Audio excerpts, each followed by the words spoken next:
On vous a menti. L'Afrique n'était pas sauvage.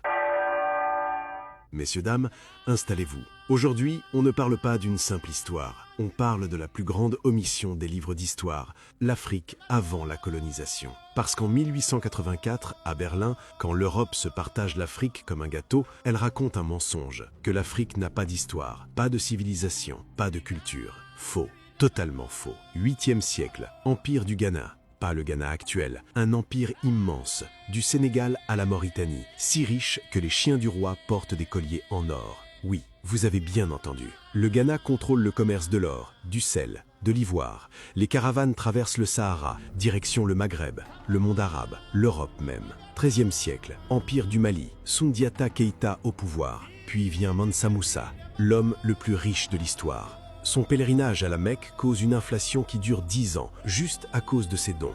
Tombouctou devient un centre intellectuel, des universités, des manuscrits, des savants. On y enseigne l'astronomie, les mathématiques, le droit, la médecine.